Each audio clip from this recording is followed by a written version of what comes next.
Hey, besties. Hey. How you doing? How you been?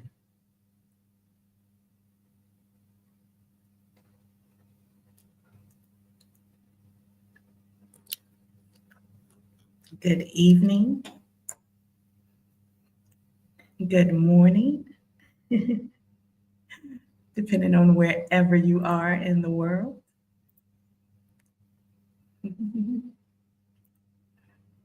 Pull up my live chat. I can't see any comments. Hold on one second.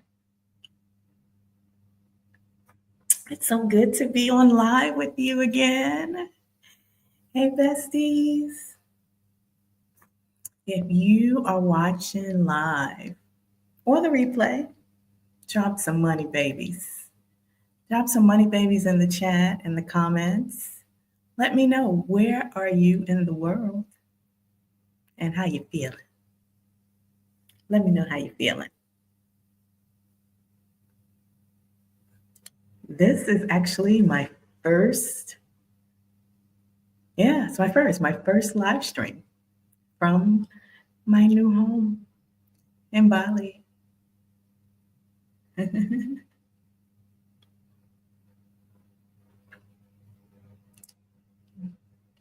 In this video, I want to share what year 3 of early retirement has been like for me. I've officially been retired for 3 years as of May 12th, 2025. So in this live stream, we're going to talk about year 3 of early retirement, what it taught me about health and wealth.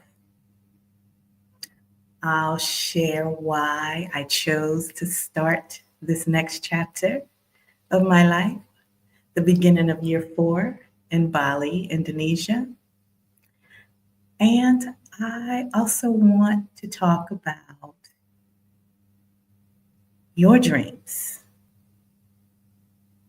of either early retirement, becoming work optional, or a lifestyle that you desire.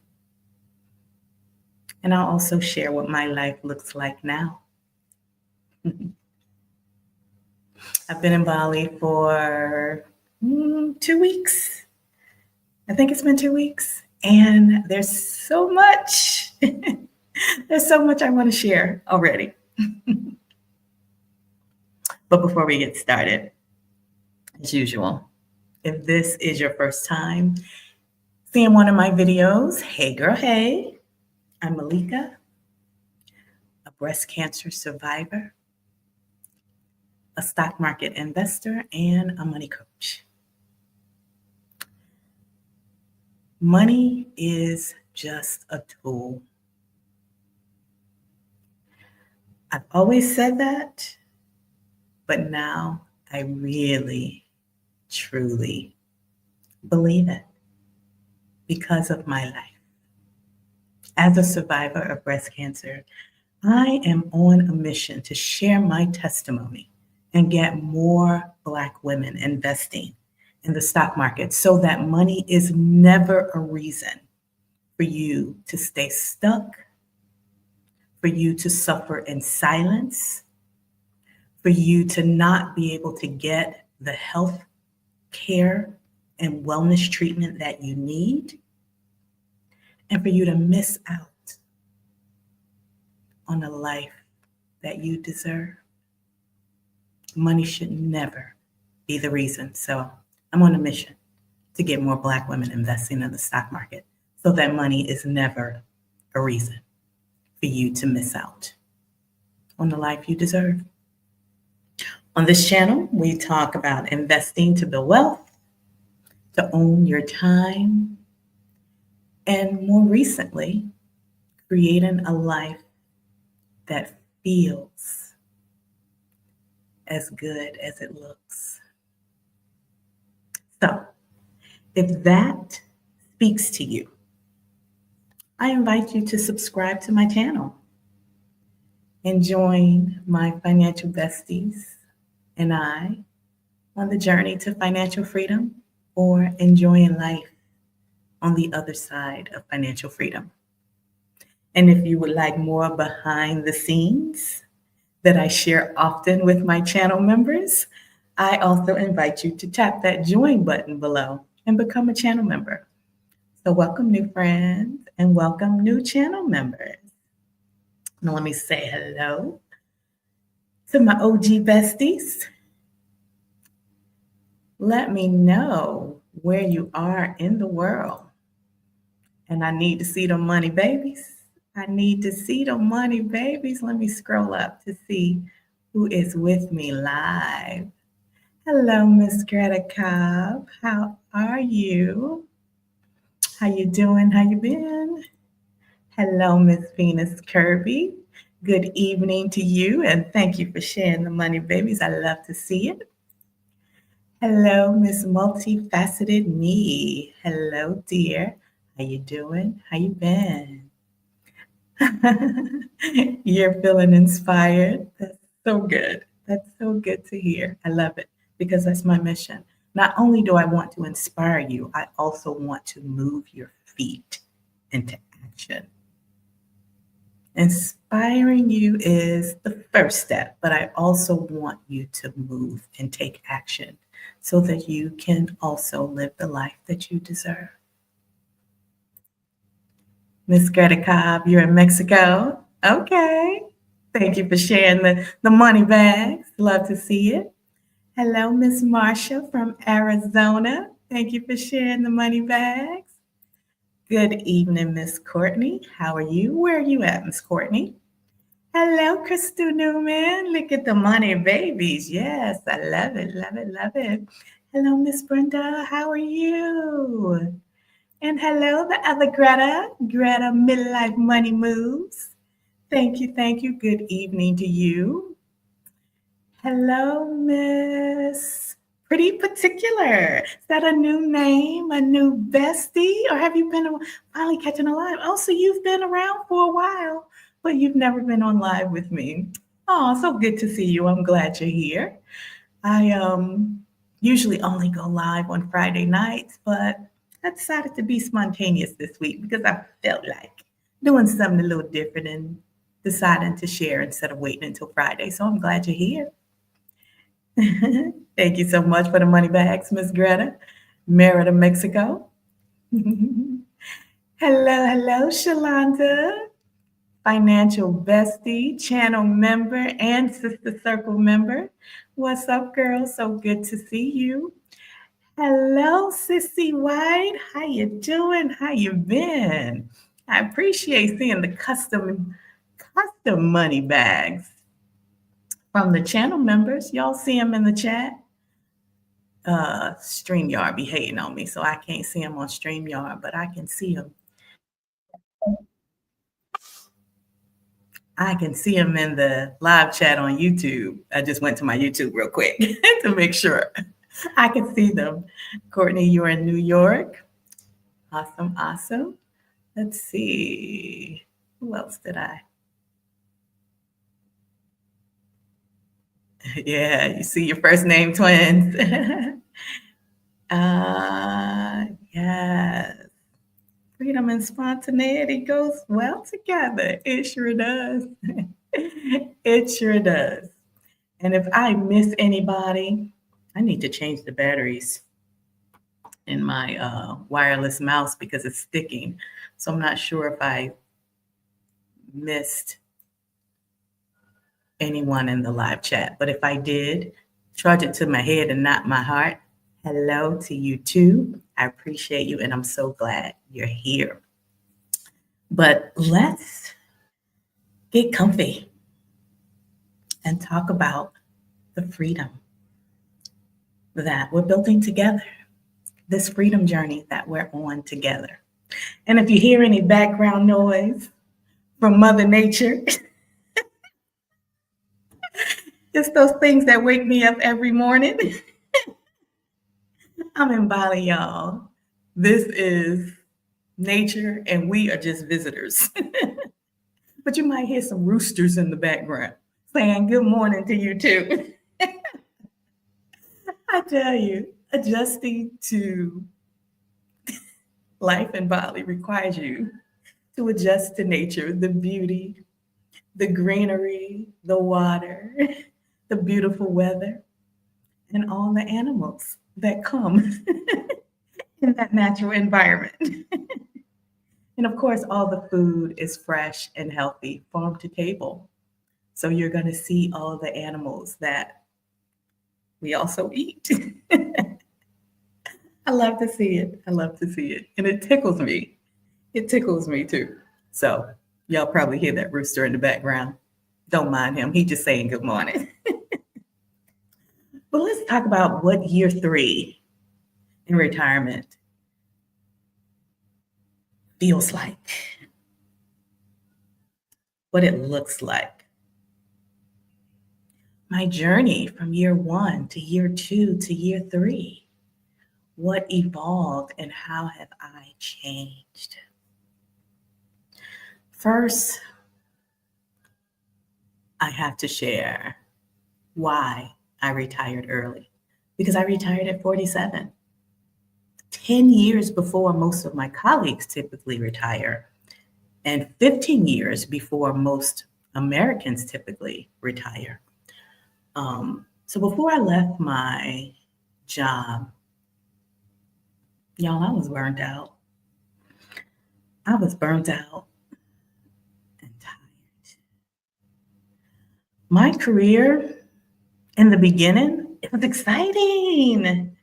It was exciting and challenging because it was a whole lot of moving pieces. It was very, very high tempo, very high visible. So I'm always briefing. I don't think I've ever shared what I've done, so I was about to mention titles. But basically, a lot of what I did was also reported up to Congress and the president. Okay. So you can imagine that. Very high visible, high pressure, very deadline driven. And like I said in the beginning, I loved it. I loved it because I thrived off of overcoming challenges. I thrived off of solving problems. I thrived off of like being the it girl, the go-to girl that could solve problems, that can get things done. That was like the solution person that people came to. And I was recognized for it often. And that's how I rose through the ranks so fast. And the money and the rewards came with it. So I will not lie and say I hated my job. I actually loved it. But after 20 years of operating at a level 10, oof, child, girl, it was a lot. I was burnt out. And the real turning point for me, after being burnt out for several years and feeling the burnout, but still pushing forward, still wanting to keep going, I had this adrenaline rush and I had this desire to always achieve and always pursuing the next level and the next thing. The turning point for me was when my coworker died. We were working on a project together and we were preparing our brief. It's a Friday night. He just left my office. He was on his way home to his family. And he died at the train station, had a heart attack. I was the last one to see him at work. And he was replaced on the project the very next week. When I tell you that opened my eyes to the value that we were providing, doing all of these great things for this wonderful mission. And it opened my eyes and let me know that I was replaceable. I was dispensable. The very next week, my coworker was replaced on the project, and I was asked, can you still meet the deadline with the new team?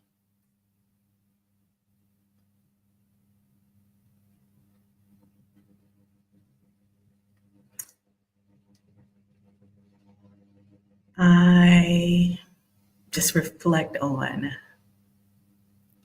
those words in that moment, and that's when my brain shifted. I didn't actually align my actions with my mindset exactly in that moment, but that's when my brain started shifting. And I started quiet quitting before it was trendy, before it was actually a trending phrase or a trending thing that people talked about online.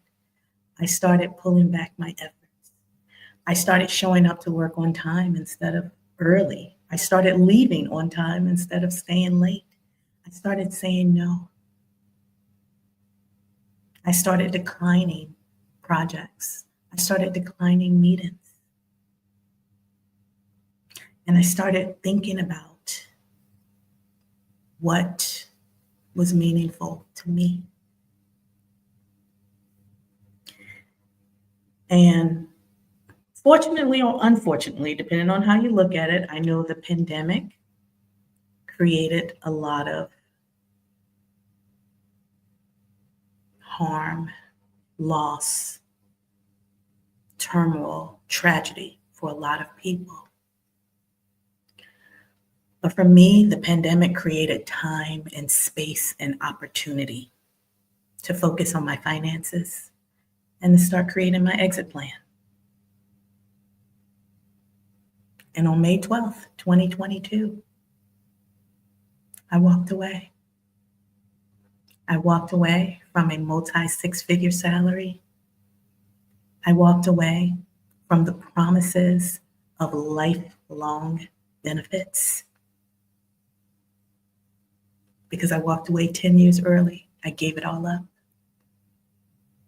I closed that chapter of my life and I let go of all of the golden handcuffs that were holding me. I let go of all the promises, all the dangling carrots, because I knew it wasn't worth my life. I knew it wasn't worth my life. So I share where I came from and where I started because I want you to understand if you can identify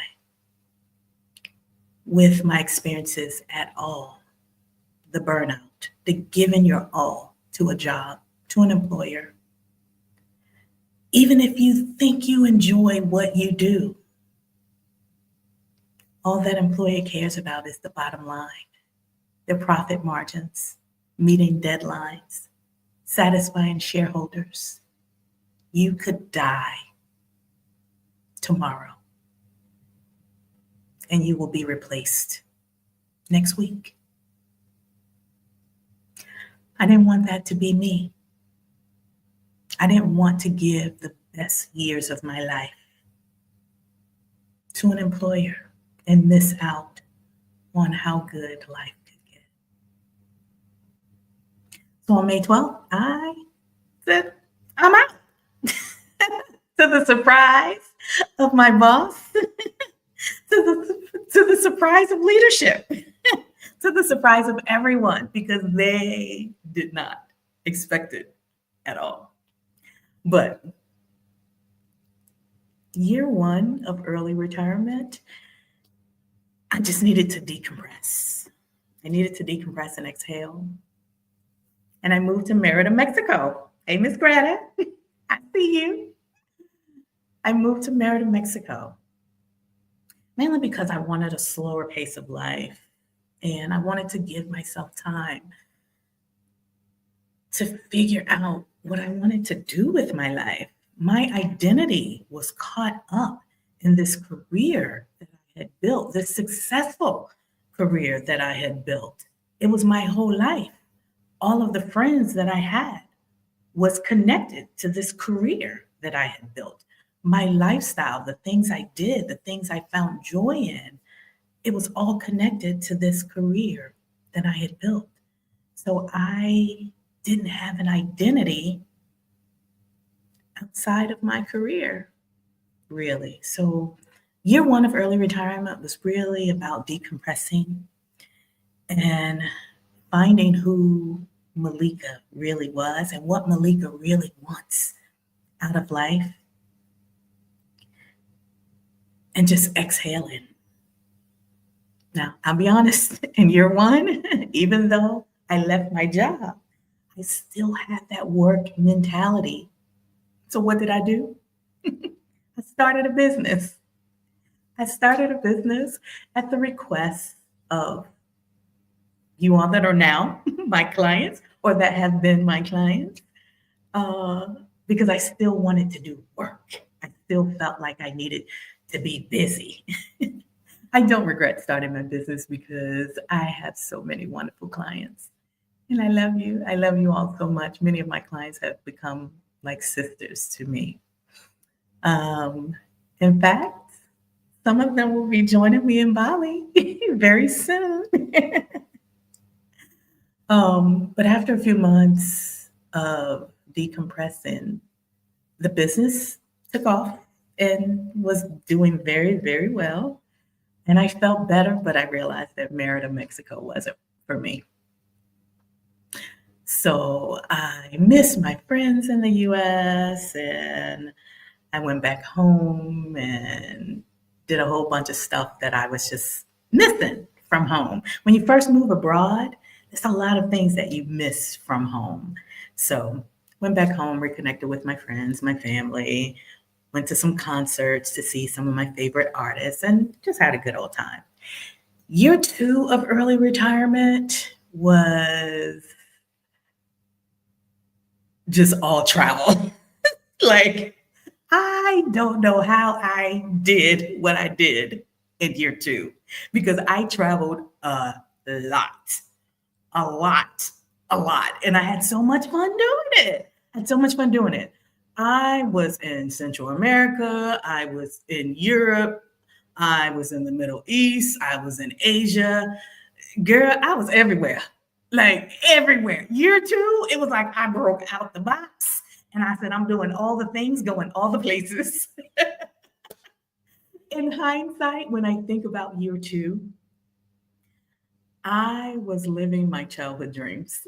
I remember telling someone I felt like I was living inside of my dreams because all the things that I had ever dreamed about doing, all the places I had ever dreamed about going, I just made a decision and I went.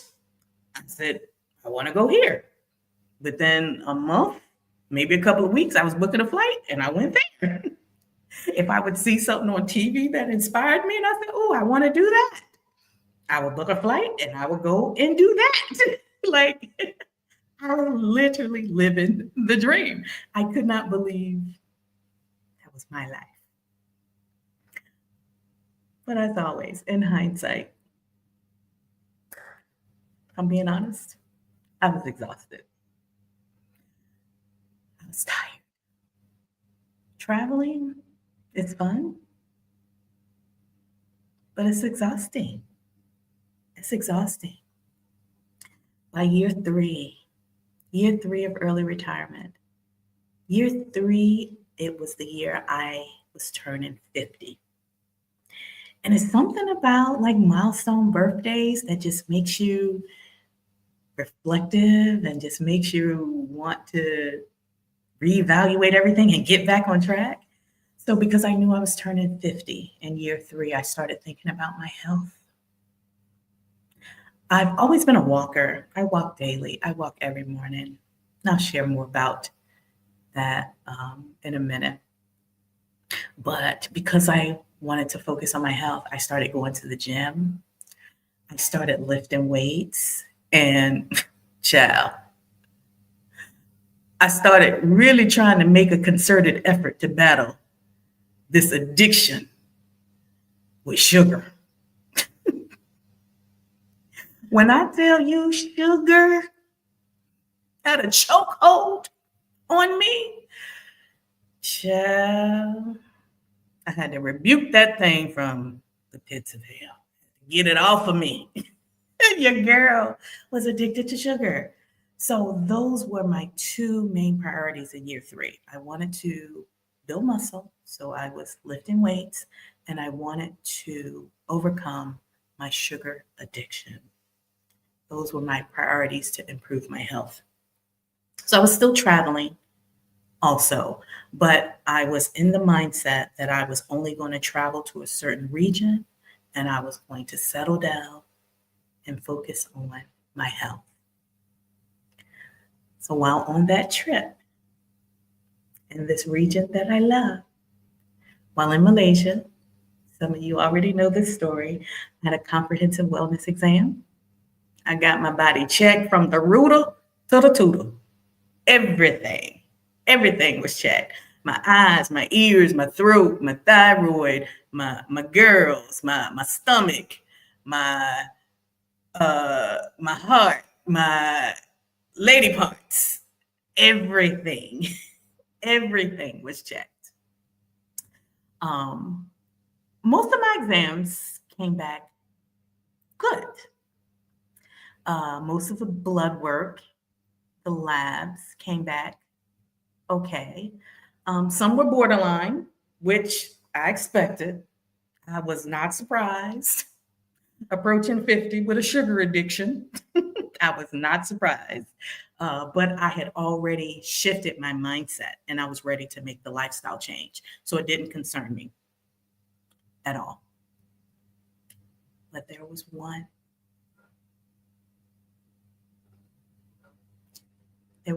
test result that took my breath away.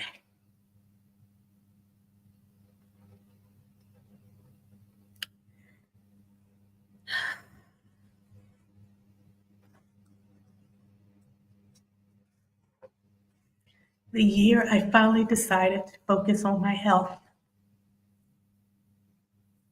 The year I finally decided to get the most comprehensive wellness exam I've ever received in my life.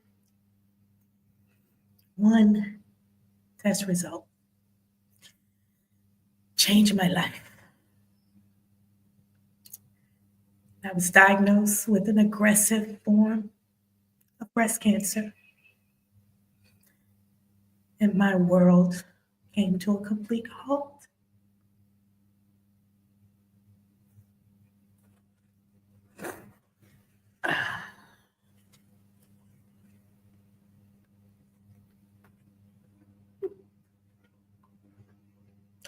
I'm sorry, y'all.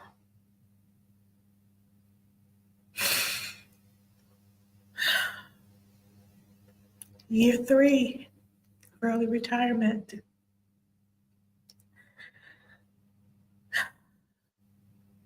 My whole world came to a complete halt with one test result. And the rest of year three was just a blur. It's a flood of doctor's appointments, surgeries, medications, infusions, radiation, all the things.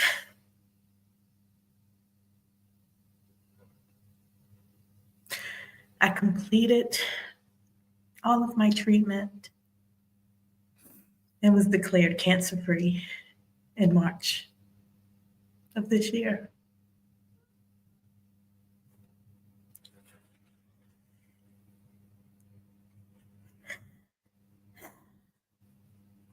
My doctor said, "You have no evidence of disease in your body."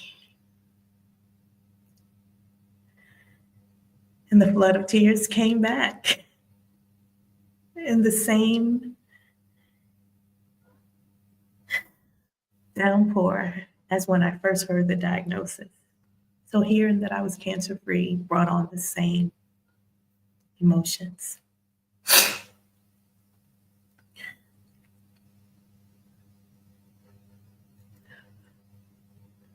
where money comes into play is because I was able to receive treatment at the medical center of my choice.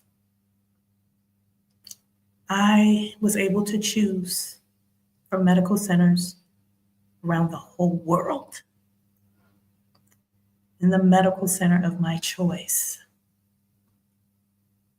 is where I went to receive my treatment. I received treatment by the doctor of my choice. I did hours and hours and hours of research, and I found the doctor of my choice. Cancer treatment is not cheap. God knows. Woo, yeah.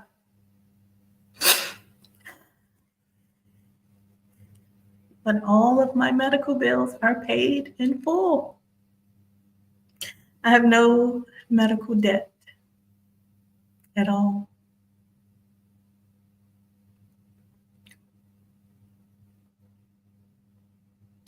And this experience really, really made it plain for me that health is the real wealth. Health is the real wealth.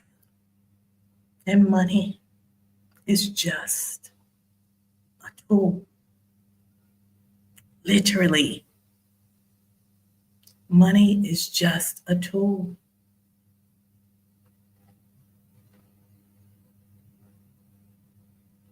It is a tool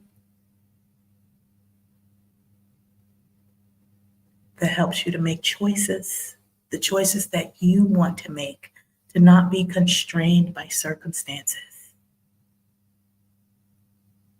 And a tool to live well.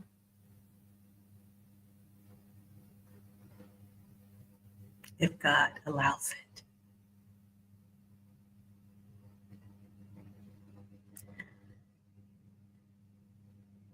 So ultimately, God did it. God did it. God did it. God did it.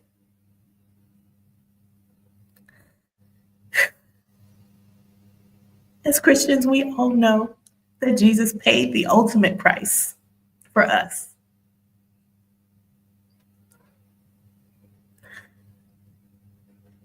But also, while living here on earth, He loves us so much.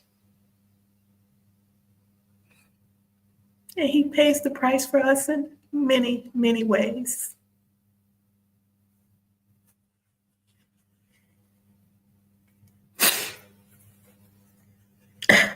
God brought me through that.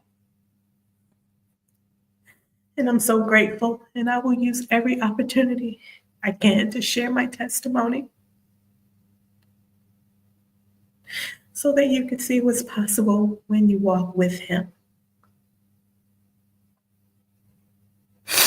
Since my doctors declared that I was cancer free, since God allowed me to beat that beast, it made me reevaluate everything. I was not living in alignment. It made me reevaluate how to use the tool that God blessed me with to live well and to live in alignment and to help other people live well and live in alignment. And what's so funny is I started reflecting on why I retired in the first place. Why I retired in the first place. I left that chapter of my life because I wanted to own my time so I could rest, so I could have peace.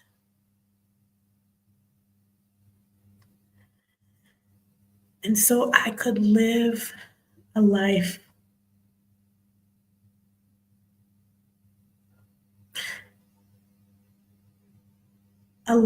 that when I am facing my last day, when my time is up on this earth, when I ascend, I want to hear God say, "Well done, my good and faithful servant."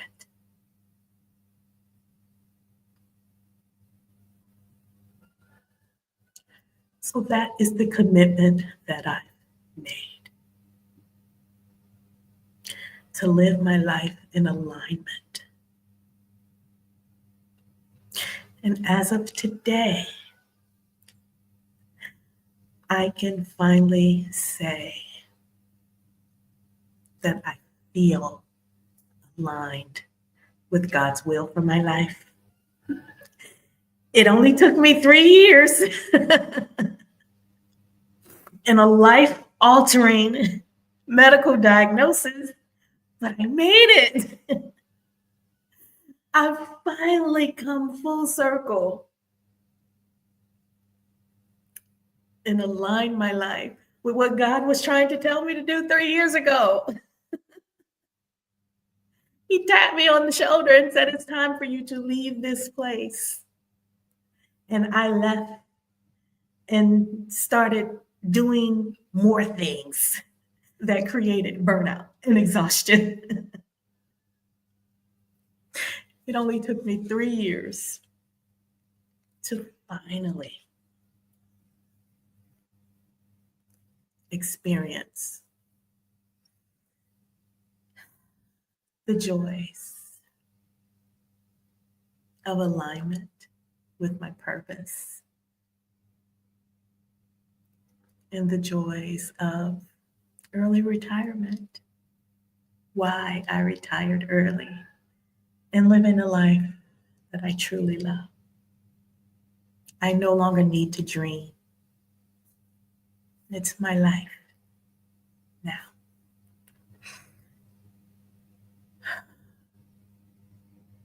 And it feels so good. It feels so good. It feels so good.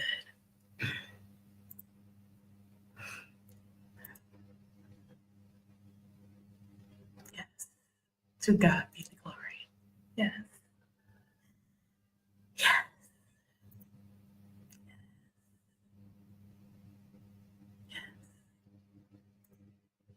To God be the glory. So, why did I choose to move to Bali, Indonesia?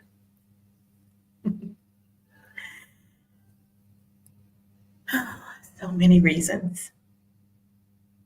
And by the way, if you have any questions about anything I'm sharing, life in early retirement, financially preparing for early retirement, anything about what I'll share about living in Bali, feel free to put it in the comments.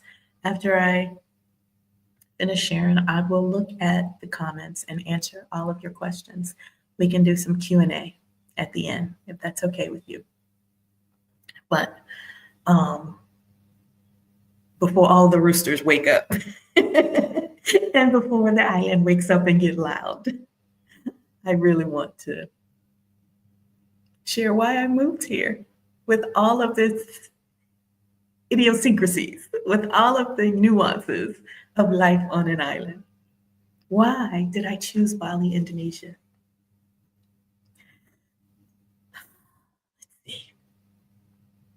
When I was recovering from the side effects of treatment, that's a whole nother story. But while I was recovering from the side effects of treatment, I recommitted to prioritizing my health. But this time also mentally, spiritually, as well as physically, of course. If you want to live well, It's impossible without good health. You can do all the self-care things in the world. If you do not prioritize your health, it's impossible to live well. So, good health is the first part, the first step of living well. And y'all, I'm sure many of you can relate to what I'm about to say, but I knew that I could not heal mentally and spiritually in the United States. I knew it. With the current events that are going on, with the new leadership, woo child, I'm so glad I retired early. Oh goodness, I'm so glad I retired early. I would be so morally and ethically conflicted. I'm so glad God gave me the foresight to leave 3 years ago. God is so good. Oh my God, He's so good. I'm so glad God gave me the foresight to leave 3 years ago so that it became a choice for me to go versus being forced out or forced into unfortunate circumstances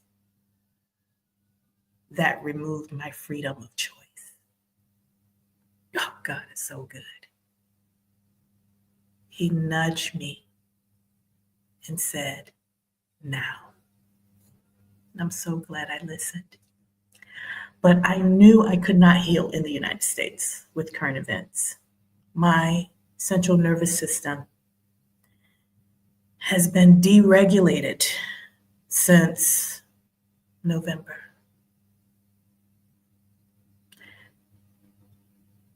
And I'll be honest, my mental health was suffering. Not that I was stressed, but my body felt stress. I was not sleeping well. I felt anxious all the time. Like the news cycle is 24/7 now. It's nonstop. There's something new every day. I felt tense and anxious all the time.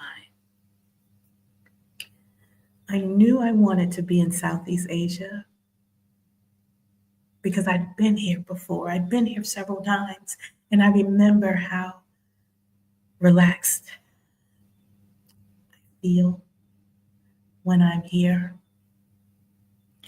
I remembered how kind and welcoming the people were. So I considered 3 countries that I love. Of course, Malaysia, the place I know has excellent healthcare. I also considered Thailand, and I considered Indonesia. All 3 places I've been to multiple times, and I love all 3 equally. What I think about Thailand, Thailand is a place that Thailand feels like an adult playground. Thailand is a wonderful place, but it feels like an adult playground. I would love to live in Thailand one day, just not in this phase of my life right now. And when I think about Malaysia, Malaysia is very easy to adapt to because it feels like the US. In fact, where I was living in Kuala Lumpur, it reminds me of home. It reminds me of Washington, D.C., the D.C. area, the DMV area. It's so many similarities. So it's so easy to adapt in Kuala Lumpur, Malaysia. It's like the US, but with nicer people, if you can imagine that. But Indonesia,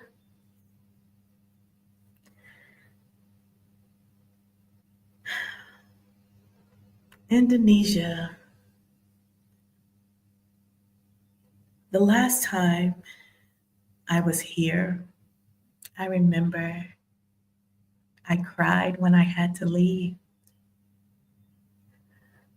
I cried when my visa was expiring. And I remember that feeling. I remember that feeling that Bali gave me.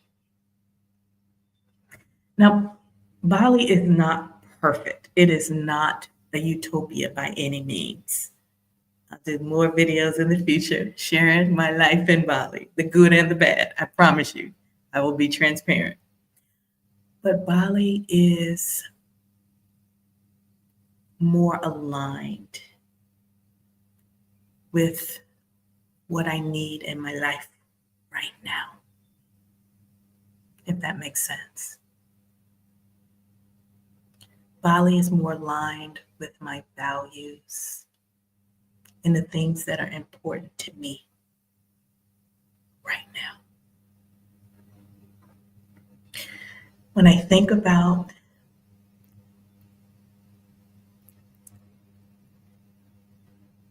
life here in Bali, the first thing is nature.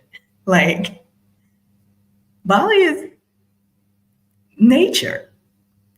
Like I said, as humans, we're just visitors. This environment, this natural environment, is very grounding for me. It relaxes my central nervous system. When I see, I call it God's artwork. When I see green spaces, when I see water, it relaxes my central nervous system. My shoulders drop. The culture in Bali, it centers spirituality and wellness. What I need right now. And the people, oh my God. The people are so kind. And not just in the touristy areas because they want you to spend their money. They want you to spend your money. But everywhere in Bali, the people are so kind. I feel more connected here than I do in my own country. The thought of that blows my mind. It's like people are so community focused here, where they're always looking out for you and always taking care of you.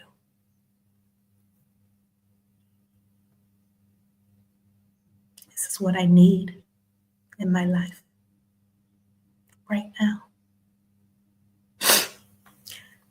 I do plan to go back to Malaysia for my cancer screenings and my follow-up appointments because I love my doctors there.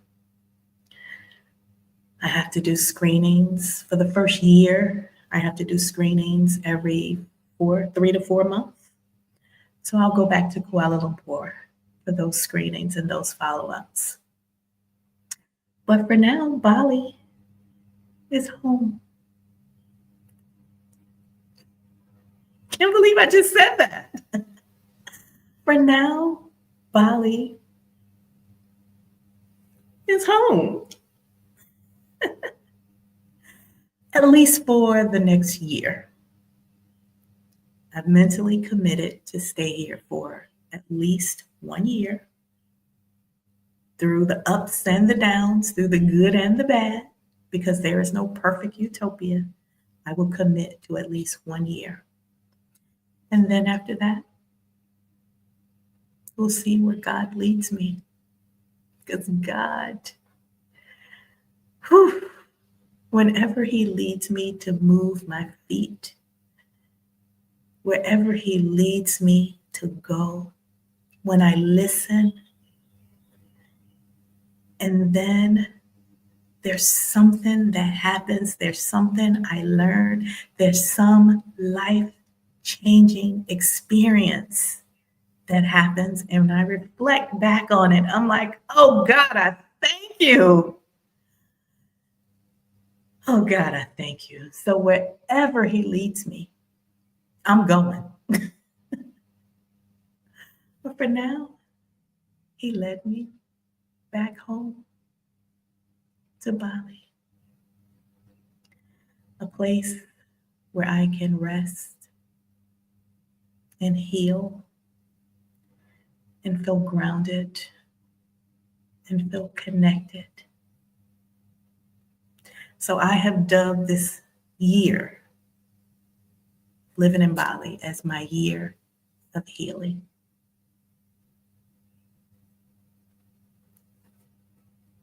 And I love that for me. I love that for me. Let me see. Let me look at the live chat. I've been just talking and talking. Hey, hey, channel member. Hey, Eileen. Miss Eileen Brown. What's up, girl? God is so good all the time. And God is so good all the time. And ooh, Miss Greta, you said a word. You cannot heal in the same environment that made you sick. Ain't that a word? Ain't that a whole word? Ain't that a whole word? Yes.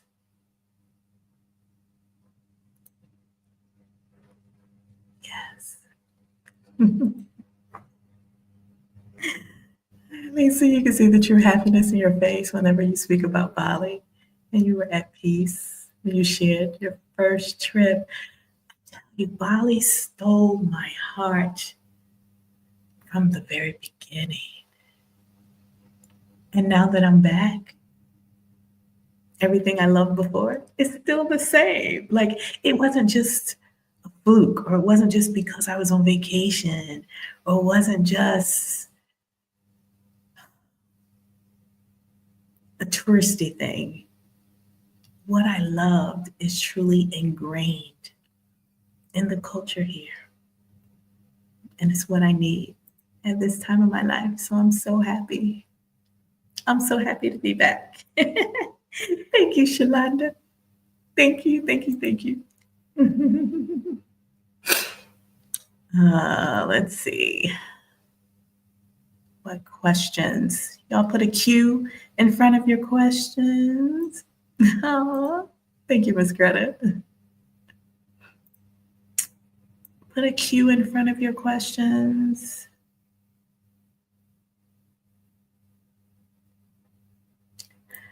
Yes, sugar. Artificial sugar is dangerous. Based on the research, it can impact your body and impact your neural pathways the same way that real drugs do. Artificial sugar is dangerous. Mm-hmm. Yeah, sugar is a hell of a drug. I'm battling an addiction. I'm battling an addiction. So I'll go through all of your questions in just a minute. Could you please put a Q in front of them? I'm scrolling and I don't see any Qs, but I'm pretty sure there are questions. Please put a Q in front of your question, and then I'll come back to the comments, and we'll have a thorough Q&A and some girl time. Yeah, but please put a Q in front of your questions, and then I'll go back through the comments slowly. But I want to share a little bit about what my life looks like now. So I've been in Bali for 2 weeks, and life now is definitely peaceful. When I imagined my dream life, when I was still in the corporate world and daydreaming about the life I wanted to live, the very first thing I always imagine is my home. I spend 75, 85% of my life in my home. So that's the most important space for me, no matter where I am in the world. And I envision a home with large windows, lots of natural light, green spaces, and water. Those three are so important to me. It's what I call God's artwork. And I have that now. I have that now. What I envisioned when I thought about my dream life, what I wanted my home to look like and feel like. Large windows, lots of natural light, and surrounded by green spaces and water. Like I am facing my kitchen. Like even looking out of the kitchen window, I see nothing but greenery. See nothing but greenery. When I look out that way, I see greenery and I see water. Just that blue reflection off my pool and hearing the jets moving when I'm sitting on the couch or sitting in that chair by the window. Just the sound of it is so grounding. It's so grounding. I have 3 fruits delivered a few times per week. 2 of them are local and somewhat new to me. I had them when I visited here before. So I say somewhat new to me, but I love them. They're my favorites. All of them are full of antioxidants with anti-cancer properties. I have soursop delivered. I have mangosteen delivered. And my favorite, watermelon. I have those deliveries several times per week.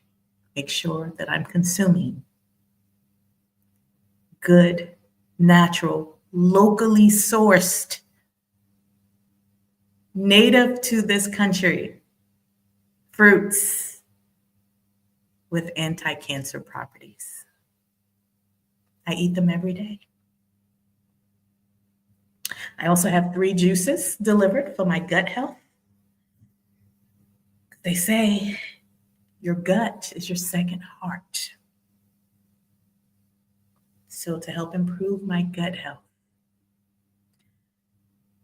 I have a cold pressed green juice delivered. It has spinach and kale, cucumber, apple, a whole bunch of green stuff in it.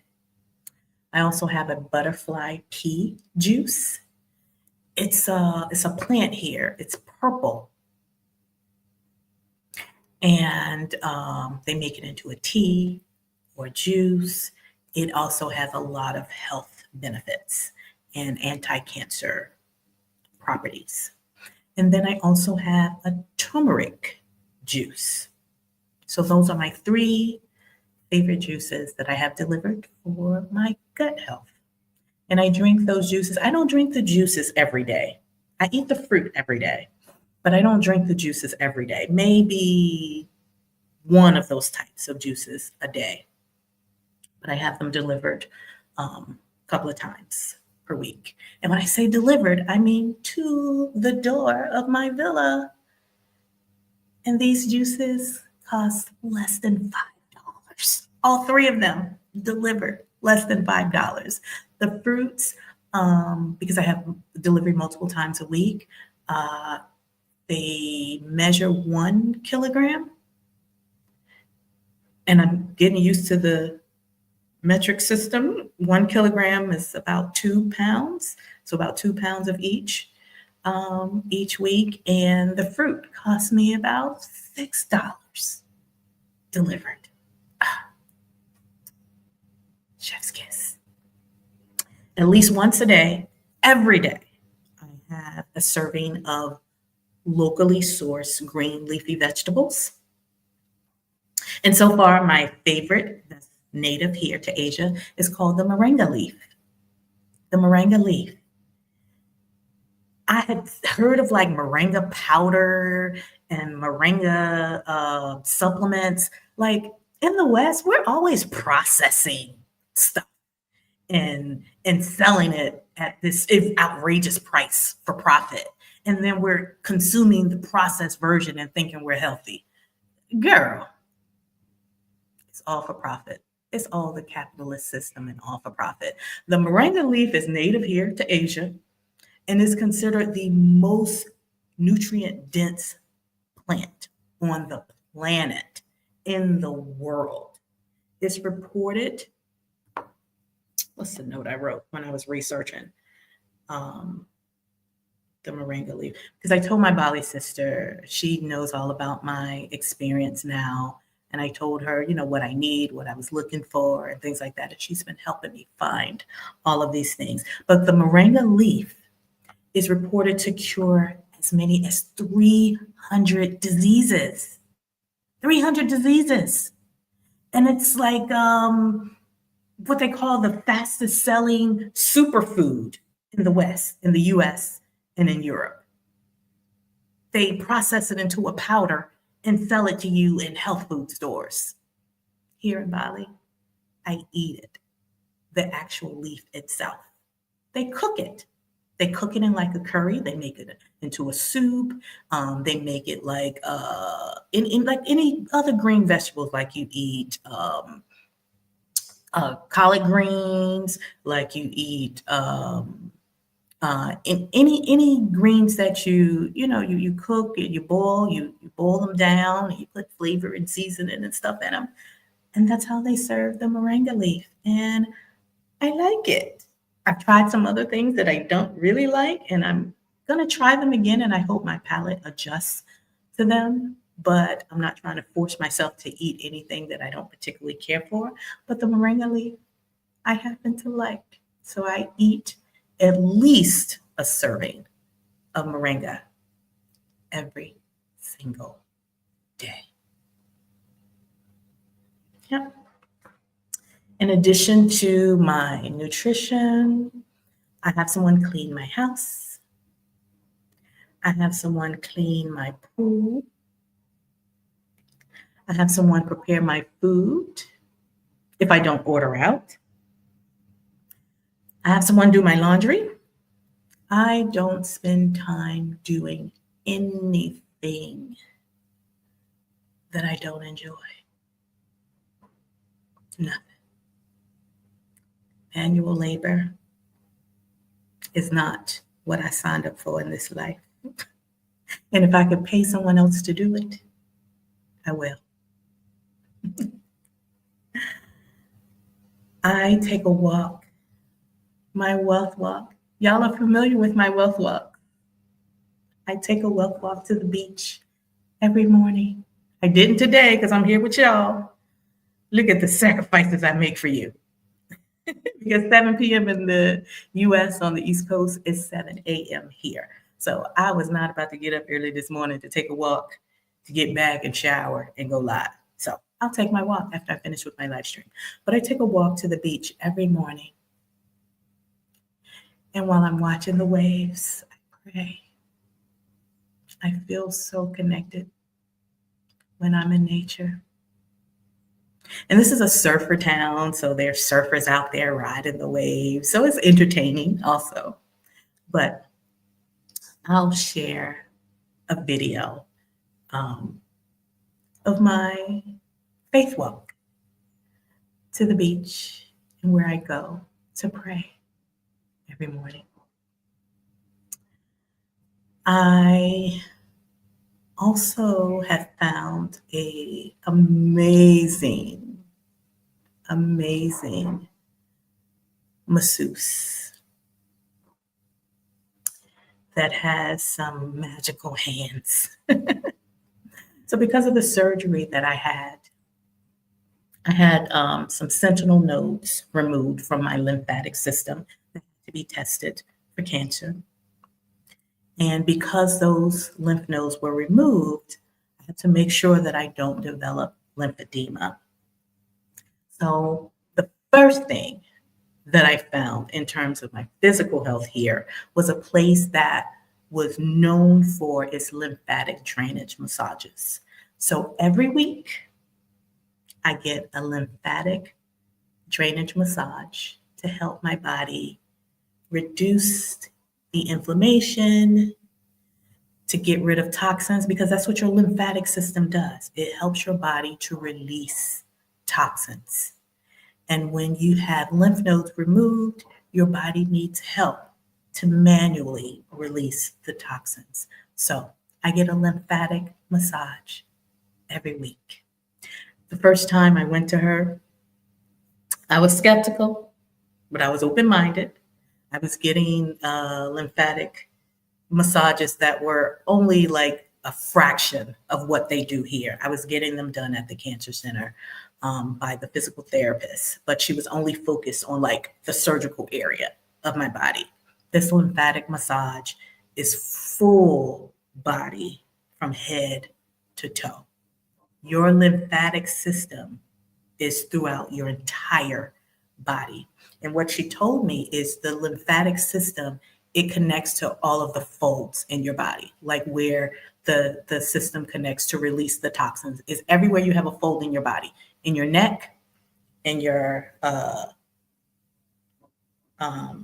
armpit here. I mean, in your arm here, in your armpits up under your arm, behind your knee, in your groin area. So everywhere you have a fold in your body, that's where your lymphatic system connects to release toxins. So I get a lymphatic full body massage every week to manually help my body to get rid of toxins. And it also reduces a lot of the inflammation. It reduces a lot of the inflammation. So combined with getting rid of artificial sugar, with the lymphatic massages, eating better, my body is releasing a lot of toxins and getting rid of a lot of inflammation, which is a breeding ground for cancer. So I am doing everything I naturally can to make sure that my body can fight if the cancer decides to reintroduce itself, which my doctor says all of us, every person in the world, has a chance of developing some form of cancer. But depending on the strength of your immune system, most people are able to fight off the microscopic cancers. So I am trying to get my body strong enough and healthy enough so that if and when it does try to reintroduce itself, my immune system, my body is strong enough to be able to fight it so that it never grows, it's never fed, and it won't be detected. My body has a system. We all have a natural system that God has created in this perfect machine that we call our body to fight off toxins. And my body was not healthy enough to fight off the toxin before because of that sugar addiction that broke down my immune system, that introduced weaknesses. And I'm trying to rebuild it up now. So that's pretty much my life right now. Clean eating, naturally sourced foods, having a staff that does things for me that I don't enjoy doing, and prioritizing my mental health, my physical health with my faith walks, and prioritizing my physical health by getting lymphatic drainage massages and reducing the inflammation. I plan to do more of like the spiritual and holistic activities to promote healing a little later. I'm not in any rush.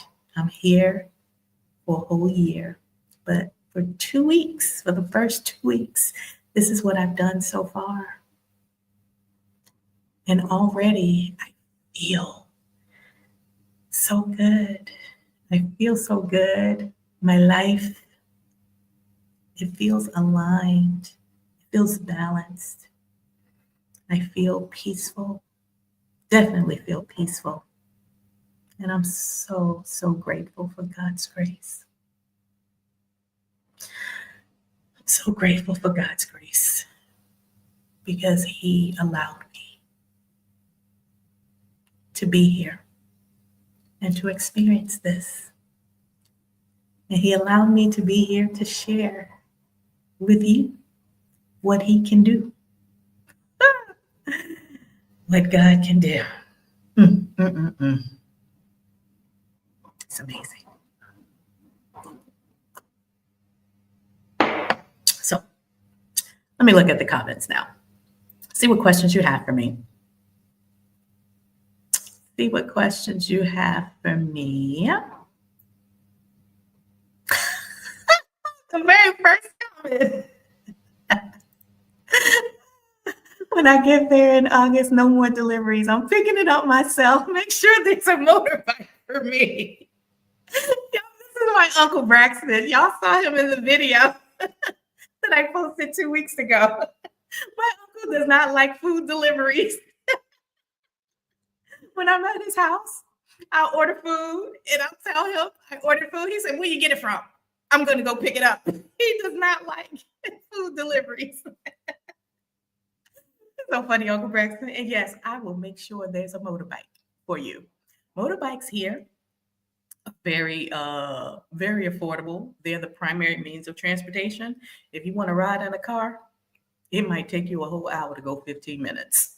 But on a motorbike, you get to zoom in and out of traffic. You get to ride on the sidewalk. Traffic here in Bali is insane. And the motorbikes, you can rent a motorbike for a whole month, including the gas for like $50. $50 for a whole month, including the gas and the maintenance, actually. So yes, Uncle Braxton, I will make sure you get a motorbike while you're here. I will arrange it for you and have it already at my villa when you arrive. Let's see. Let me scroll back, looking for cues. Oh, I'm so sorry, y'all. My eyes. Oh, I don't have on my glasses. That's why I'm not able to see. Oh my goodness, that's why I'm not able to see. I hope you all have cues. Hope you all have cues in front of your questions. Oh, thank you, Greta. Thank you. Thank you so much for that. Celebrating with me. Yay. Year 3 of early retirement. Cancer free. Thank the Lord. Yes. Yes. The video stopped. The videos. I see somebody say, oh, Greta said she could see it. Oh, it must be YouTube. Hello, brown skin girl. I see you. Yes, we love our God. We love God. Amen.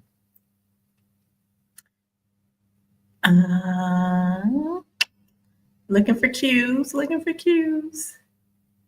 Oh, good point, Greta. Life transformation always comes through crisis. I wish it didn't, but that's so true. That's so true.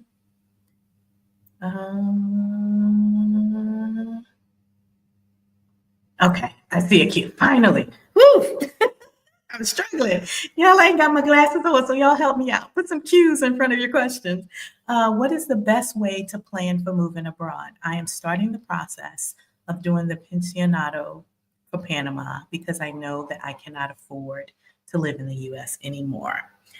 The best way to plan for moving abroad. Have you been to Panama before? I know there are a lot of people that move abroad before ever visiting the country. They do research online, and because of information that they gather from others, they think it's a good place for them. I personally think it's very important for you to visit the place and stay there for at least a month and live like a local before you uproot your whole life to move to that country. That's a mistake that I made when I moved to Merida, Mexico. I had been to Mexico, the country, many times, but I'd never been to Merida. And because of my research online, I thought Merida would be a good place for me when I initially retired. And it allowed me time to decompress, but living in Merida was not for me. Not to say Merida isn't a great place, a safe place to be. Lots of people love Merida, but I did not. Um, so, based on my lessons learned, I would say the best way to plan for moving abroad is first to visit the place to make sure it meets your needs. There are a lot of people that don't like Bali, but Bali is perfect for my needs and this phase of my life right now. Once you decide that that is where you want to live because it meets your needs, not just because of what you heard from other people, then I would say what you're doing next. You know, you're exploring the visa process. Make sure you get a visa that gives you the legal right to stay in that country. And then after that, it's just a matter of deciding to go, booking your flight, packing up your things, decluttering. Um, I don't know if you had a more specific question, but in terms of what's the best way to plan for moving abroad, do a scouting trip, research the long term visa options to give you the legal right to stay in that country, then book your flight and go. And book your flight and go. I shared my whole thought process in my transition here to Bali. Y'all just didn't know that's what I was doing. But all the videos I did when I shared my breakthrough, what I didn't expect, when I shared my financial exit plan, how I was preparing financially to leave the country, when I shared how I renewed my passport, even though it didn't expire for 2 more years. I wanted a 10-year passport, and that was to satisfy one of the requirements of the visa that I applied for. I needed 3 years left on my passport, and I only had two. And then I shared the visas that I was considering in all three countries that I love. So I shared the entire planning process. You just didn't know that I was actually planning to leave so soon. But if you go back and look at those videos, you'll see how I planned my move abroad. But I hope that helps. If you have a more specific question, leave it in the comments and I'll circle back. Let's see. I can relate to everything you're saying about stress. I try to engage in something positive, but my mind goes right back to the reality of the sickness happening here. Yeah. As Miss Greta said, you cannot heal in a place that made you sick. You cannot heal in a place that made you sick. That's just like me beating cancer and continuing to live the same life that I had prior to cancer and just hoping that it doesn't come back.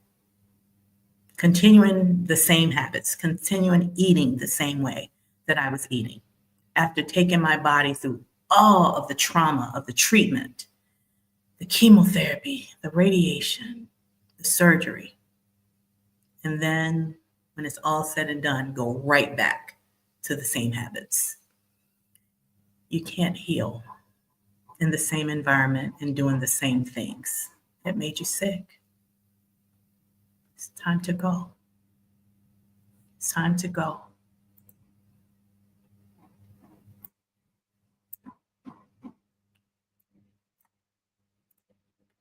Ms. Greta, can you recommend an international health insurance that offers direct pay for your care? I remember you mentioned this previously. Yes, it's two that I like.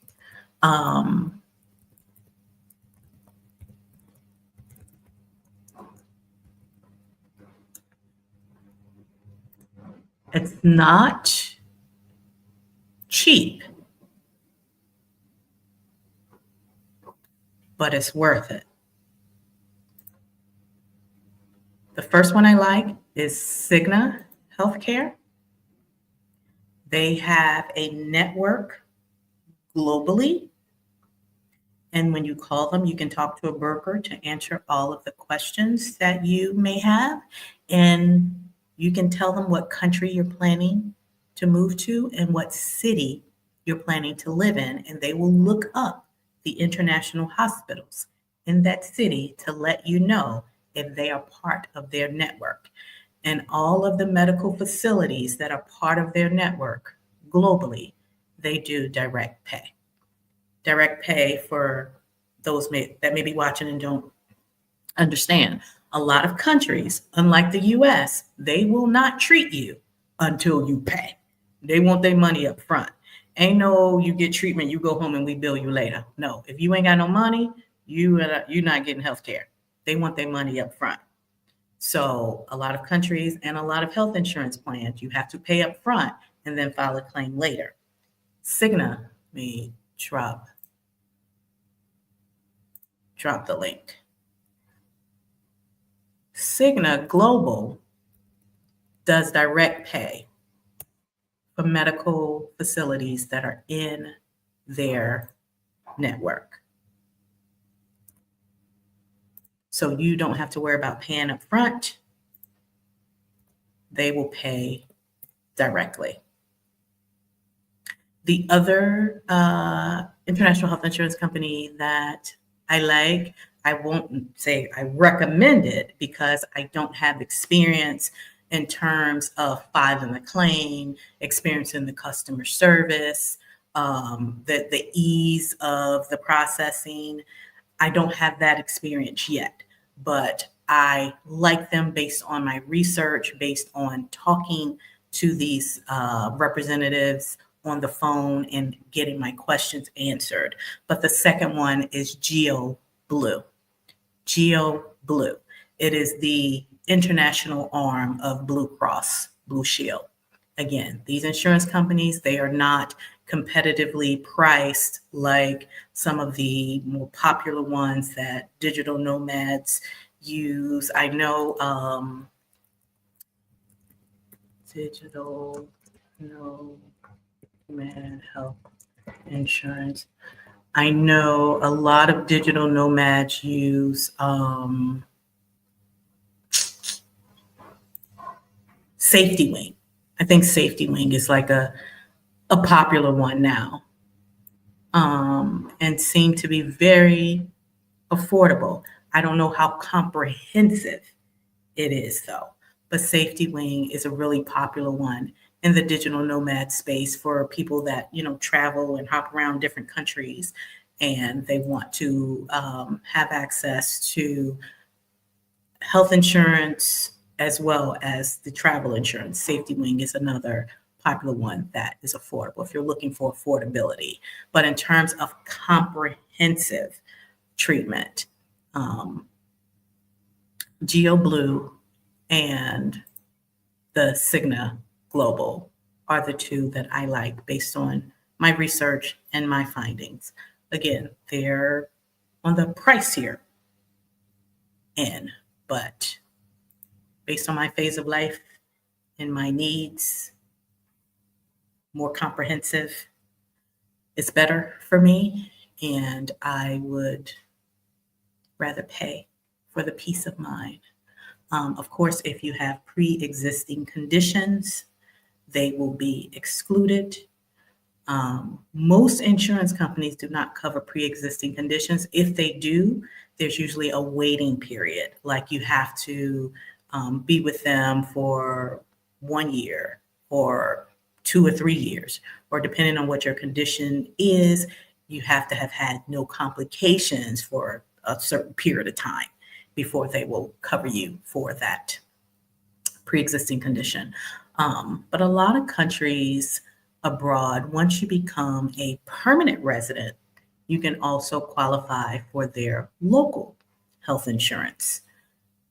So that's also an option too. If where you're going, you're becoming a permanent resident. So that's something to consider. Unfortunately for me, because of my recent health history, there are a lot of things that insurance will not cover for me. So I still have to pay out of pocket for certain things. And that, again, is why we use money as a tool. That, again, is why we have to prepare financially for the things that we do not anticipate. We do not have any idea the challenges that life is going to throw our way. So we have to prioritize our finances, ladies, and we have to plan financially. This is not an option. It's not an option. To get a diagnosis and to have an insurance company say, we're not going to cover that. It's understandable. Insurance is about risk assessment. Why would they cover someone that's high risk? But when you have the means to say, fine, I'll do it myself, you are not constrained by your circumstances. Your finances can create freedom for you in so many ways. So many ways.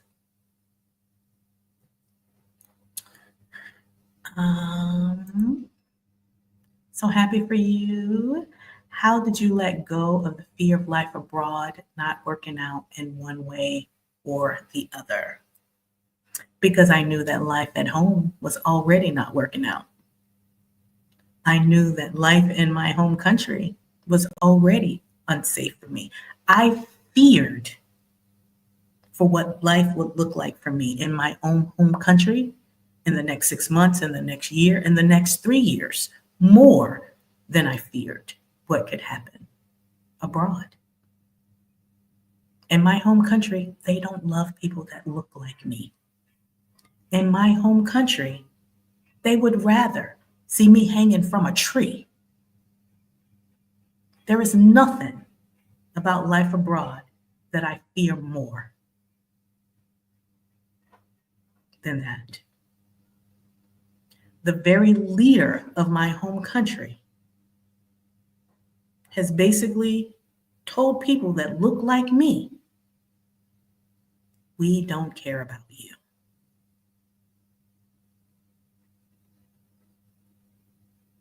If what I fear at home is my greatest fear,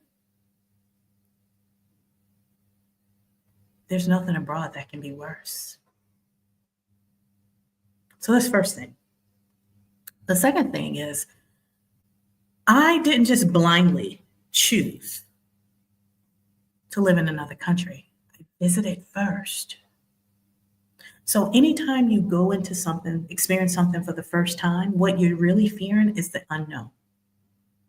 So I visited first to explore what life is like in that environment, to integrate into the society, to actually talk to the people, not live in an expat bubble, not only socialize with other American expats, to actually integrate into the society, integrate to see what it's really like to live there.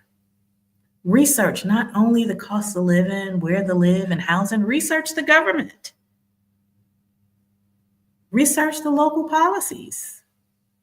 Research all the things that you fear and then go visit the place and see for yourself.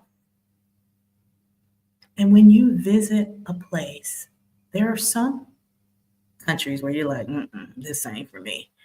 Even if you don't experience anything negative, your energy, your body, your intuition will sense this place is not for me and I'm getting up out of here. And then there are some places where you go, it's the exact opposite. Your body will feel at peace. Your body will feel relaxed. You'll be able to exhale and drop your shoulders. The people will make you feel welcome. Even when you experience negative things, when people help you to overcome those challenges, it makes you feel part of the community. So when you experience that, whatever preconceived notions you had about a certain country, whatever fears you may have, it goes away because you have evidence. You now have evidence that your preconceived notions, that the propaganda that was planted in your mind to fear these other people, to fear these other countries, you now have evidence that that was a lie.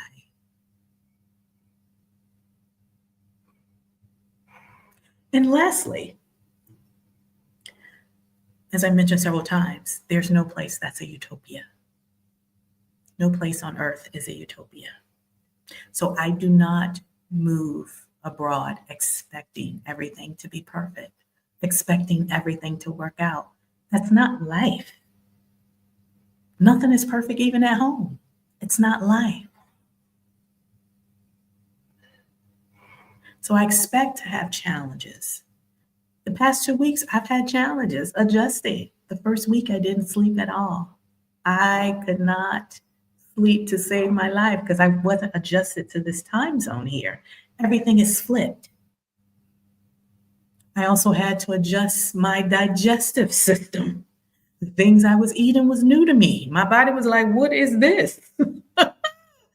My GI system was like, woo, yeah. My sinuses had to adjust to the temperature, the air pressure. My ears were clogged. My sinuses was draining. So the first week, my body was like, whoa, what is happening here? So I don't expect life to be perfect. I don't expect everything to work out. But I choose to look at all of the positive and weigh it against the challenges and say, this is worth it. This is worth it. And then finally, I always reserve the right to change my mind. I don't make any decisions that I consider permanent. The door swings both ways.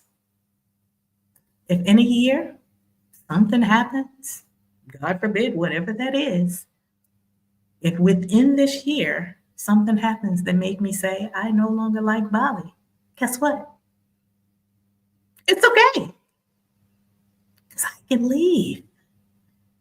My decision to come here is not a permanent decision. I don't believe in permanence.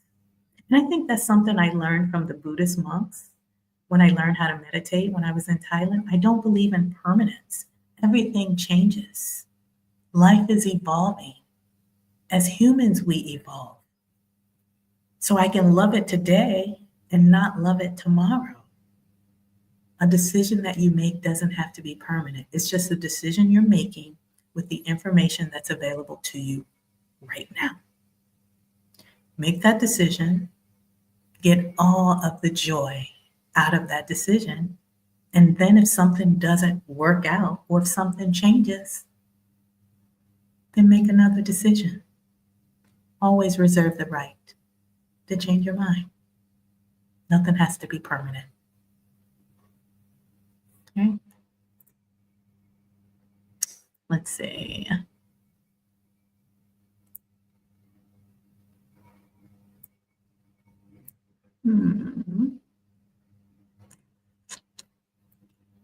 Oh, here's a question without a Q. Please put a Q in front of your question. I barely saw it.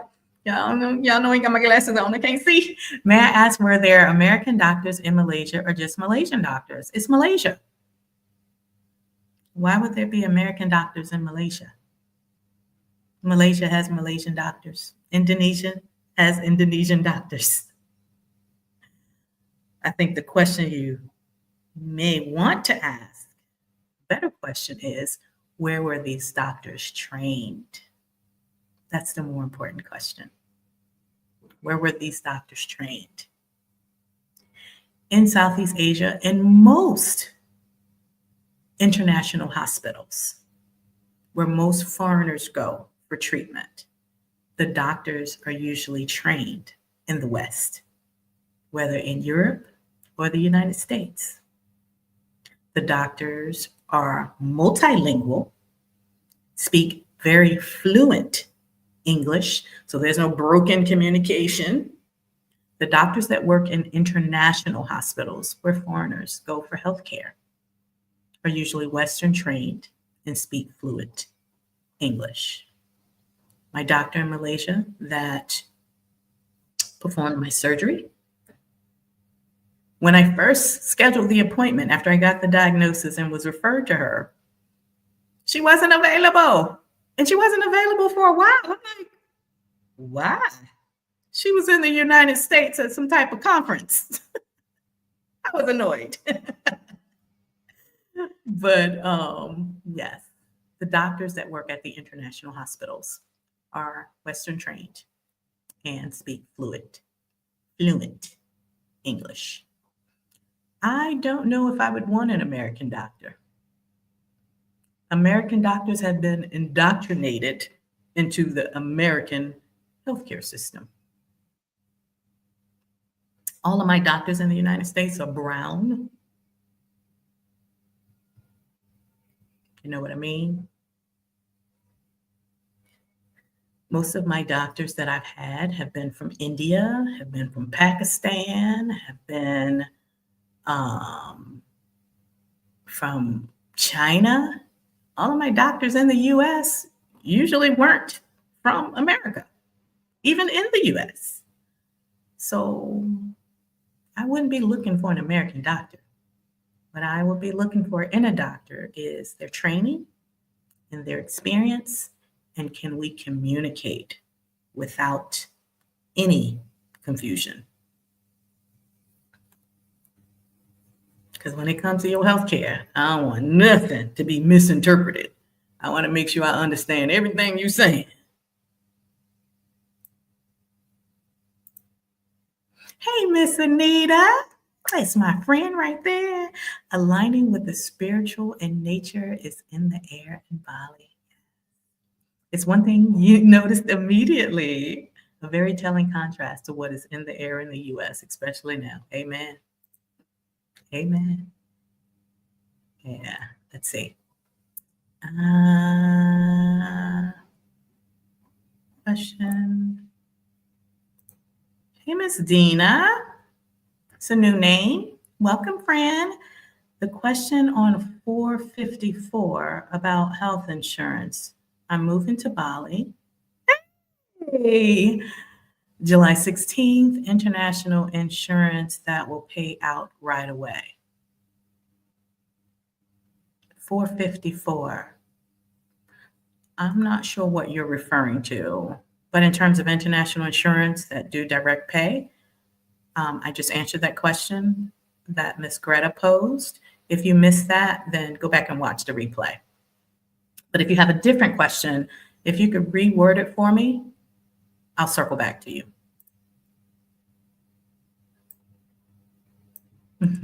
Thank you, Anita. Your happiness is beautiful, absolutely beautiful. You seem genuinely giddy about the life you've created. I love this for you. I love that for me too. Thank you, Anita. I know you retired early too, so I'm sure you are living a beautiful, peaceful life as well. Yes, Miss Edith. Sour sop and mangosteen and fresh juice and green juices and turmeric. Yes, yes. I love mangosteen. Mangosteen, it looks weird. It's so, hold on, I'll show you.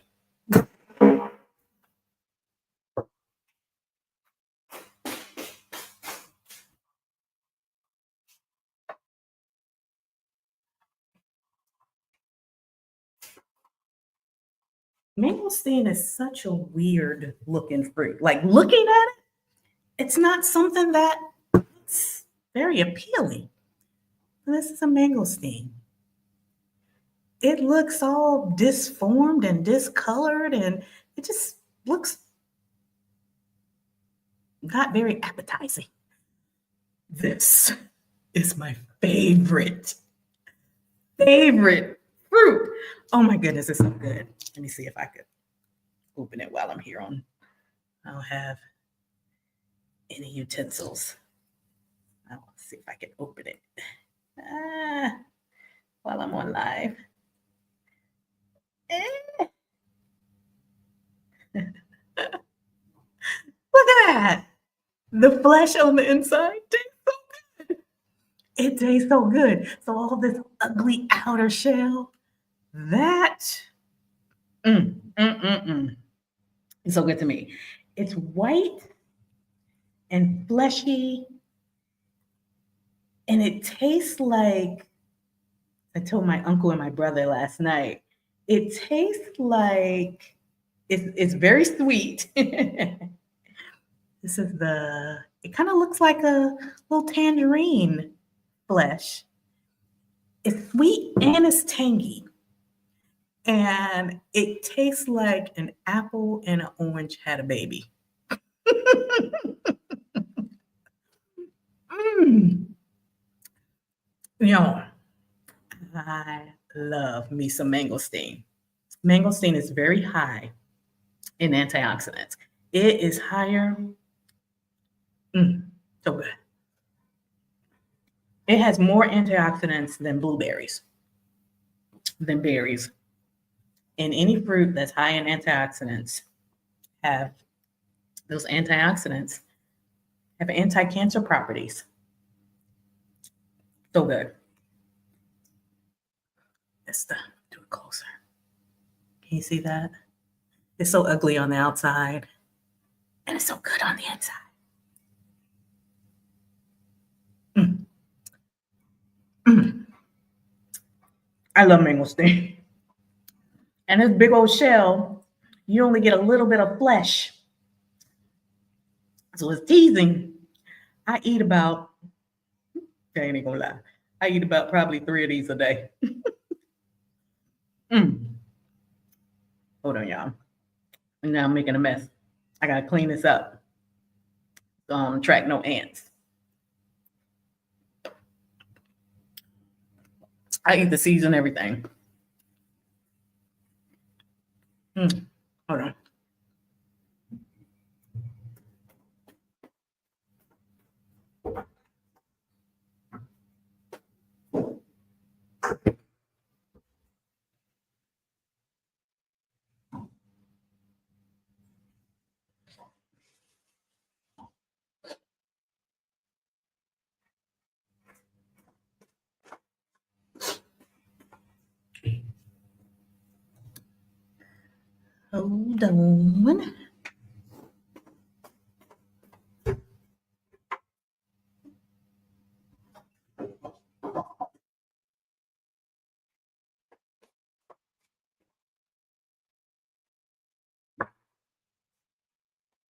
Okay.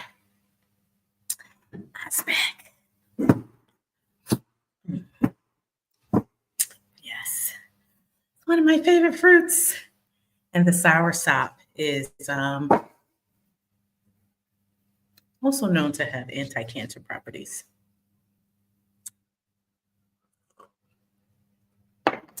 So good. My gut is so pleased with me over the past 2 weeks. Oh, and the good thing about it is I'm choosing foods that I actually like. I'm not forcing myself to eat anything that doesn't taste good. So I love it, love it, love it. 1 kilo is 2.2 pounds. I see you, Miss Eileen. Yeah.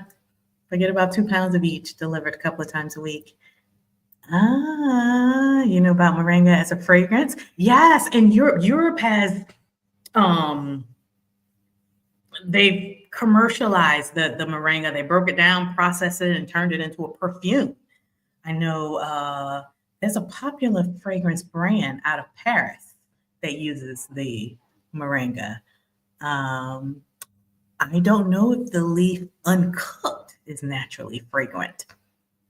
Maybe I'll try to find it and see. I'm not sure. I've only had it cooked. So once you mix it with all the curries and stuff like that, I'm sure I'm not smelling what it naturally smells like. Moringa plant is bomb, depending on what country you're in. The name is different. Yes, moringa is one of the most nutritious plants in the world. I love the moringa greens. I love them. Or at least I love how it has been made for me. All the flavors, it's so good. It's so good. Oh, it's my pleasure. Thank you all for spending your evening with me, your Monday night. I was questioning whether I would do this. I was like, oh, Monday night, should I go live? They just went back to work. They're probably tired. They probably don't want to be on live with me. But I decided to go for it anyway. Good. Miss Yolanda, a motorbike would damn near about scare you to death. When you come here, how you think we're gonna get around? How you think we're gonna get around? You're gonna have to get used to life in Bali, including the transportation. You can order a car too, but by the time you get there, the event gonna be over. If we have reservations to a restaurant at 7 and you order a car at 6, you might get there on time. I'll order my bike at 6:45. I'll meet you there. Ah, Miss Hughes says, Malika, you're definitely on the right track to a long, healthy life. Our diet is a key factor causing cancer. The foods here in the US are so awful and the number one cause of cancer. Absolutely. Absolutely. Um, One of the things that my doctor recommended that I cut out was all processed meats. Processed meats are very high in carcinogens, and they are the number one causes of cancer. There are a lot of foods in the United States that are processed meats, and that goes for the processed meats for vegans too. The fake stuff, it's not healthy. The deli meats, the sausages, the hams, um, bacon hurt me to my heart. But I had to cut all that out. I had to cut out the processed meats because they're so high in carcinogens. I'm not saying I'm vegan. That's not something I'm ready to commit to. I do eat chicken. I'm allergic to seafood. Otherwise, I would eat like seafood, but I do eat chicken. Um, and the good thing about here in Asia is the chicken is locally grown. It's locally um, grown, and it's cleaner, it's healthier. There are no labels that say organic this or grass fed this or free range that. It just is because it's grown here and it's local. It's like all the food is like farm to table. Um, so I do still eat meat, but I the first thing I cut out was processed meats, and my life was all processed, everything. So I was just eating things that were not healthy for me. I knew they were not healthy for me, but I just didn't think it could happen to me, which is very ignorant. But now that I know better, I'm committed to doing not perfect, just better. Because I thank God for a second chance. I have not yet, but I do have a scouting trip. I have not yet, but I do have a scouting trip planned in September. Okay. All right. Yeah.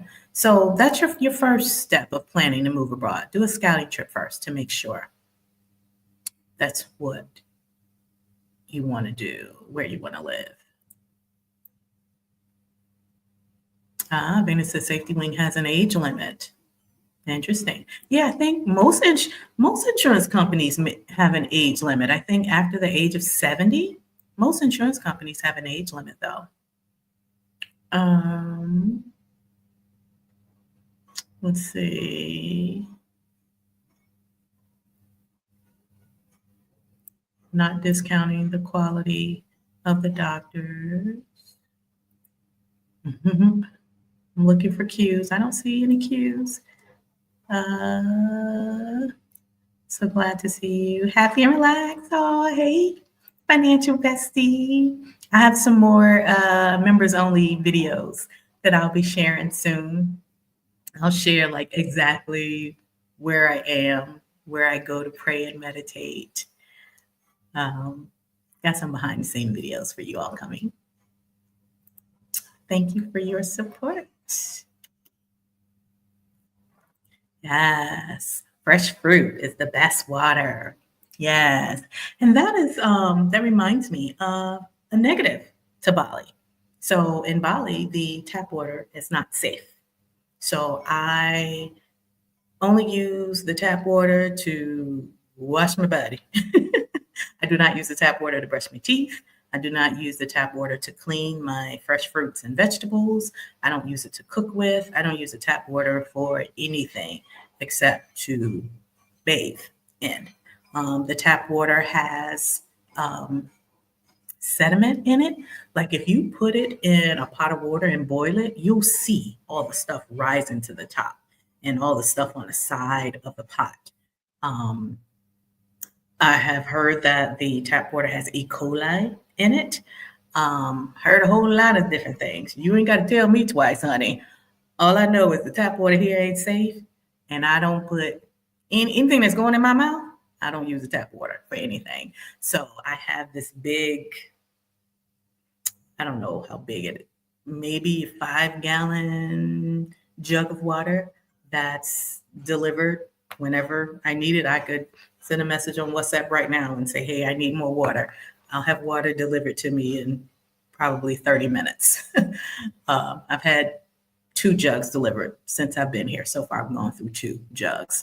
But yeah, the tap water is not safe here. So when you're choosing to live abroad, there are a lot of things that you're accustomed to in the United States that you're going to have to adjust to in your new home country.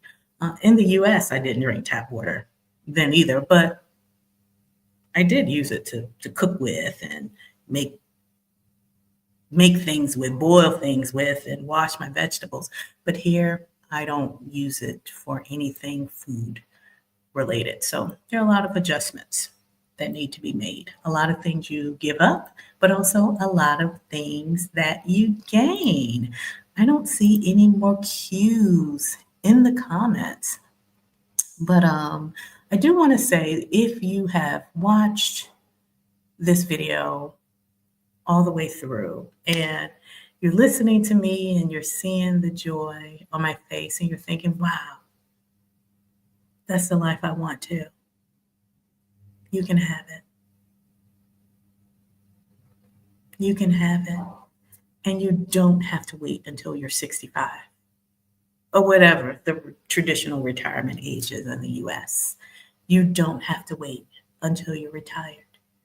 You can have this life too. I encourage you to imagine your own version of living well. As I mentioned earlier, I had a vision in my mind of what I wanted my home to look like. So it starts with a vision.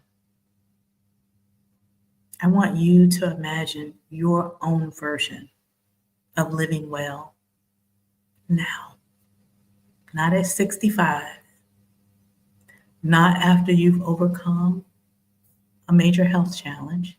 Imagine if I received that diagnosis while I was still working in corporate and still stressed, still trying to do a very demanding job.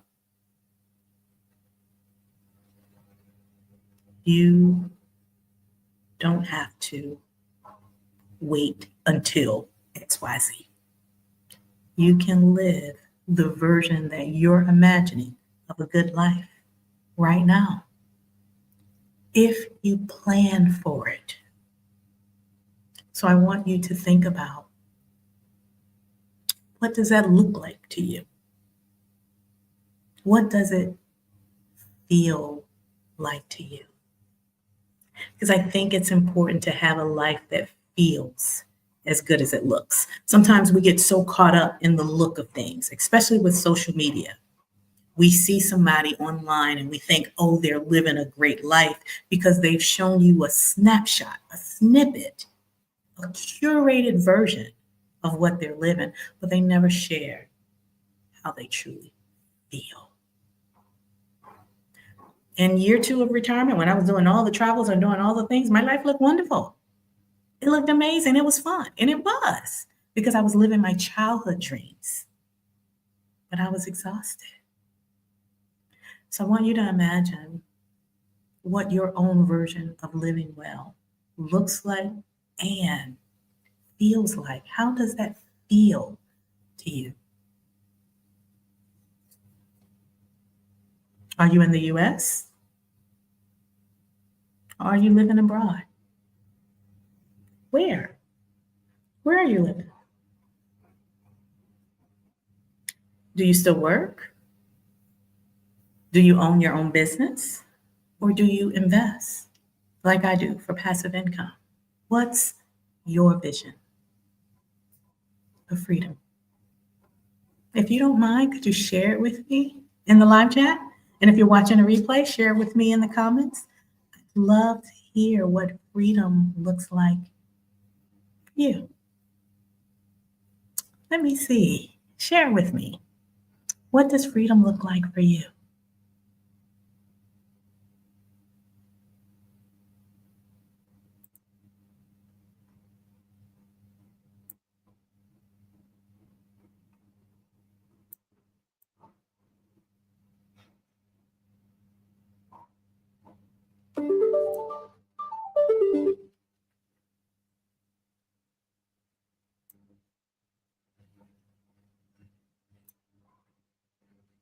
What does freedom look like for you?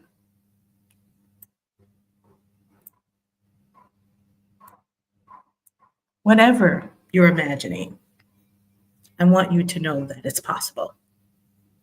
With intentional planning, of course, but it's possible. Not only is it possible, I should say, it can happen. It's worth the effort to plan, and you deserve it.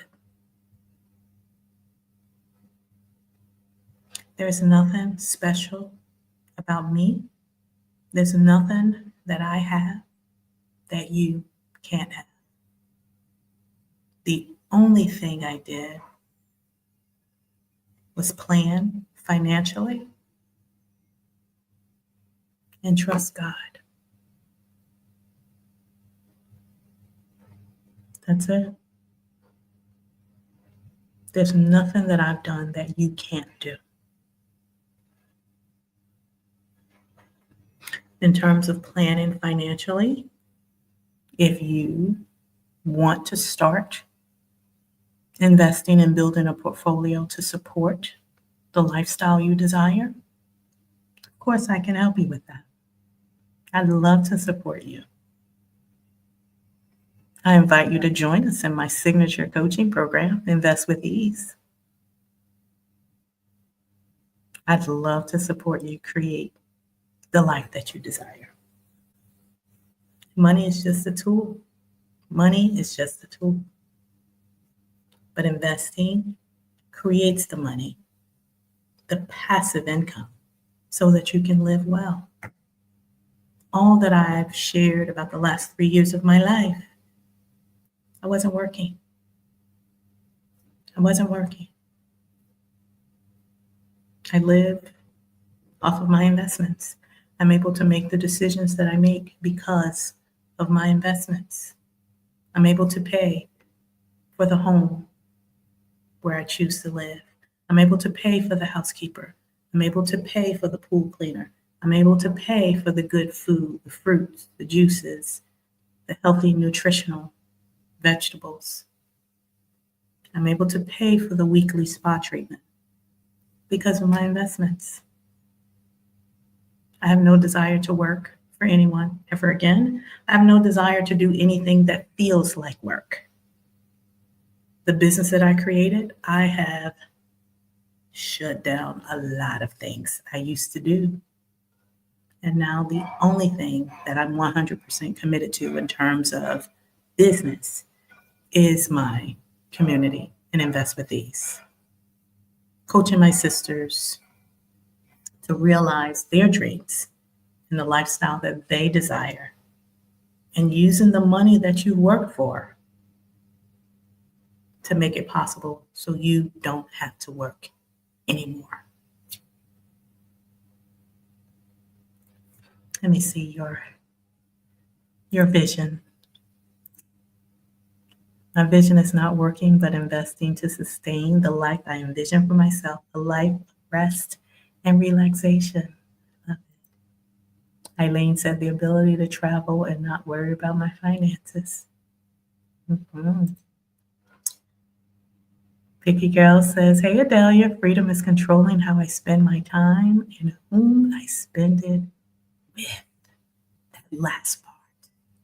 Yeah, yeah. And whom I spend it with. Brown Skin Girl, living life on my own terms. Yeah, yeah. And money is a tool to make it possible. You don't want to work. You don't want to run a business. You don't want to do any side hustles. You want to completely control your time. You want the ability to travel. You don't want to have to worry about your finances. You have to invest. You have to invest. Let me share the link to my community, my coaching community, Invest with Ease. And this is I'm not here to convince anyone to invest. I'm not here to try to influence anyone to do anything. This is strictly for those of you who are ready to start investing in building a portfolio to support the lifestyle you desire. So you don't have to worry about where your money is coming from.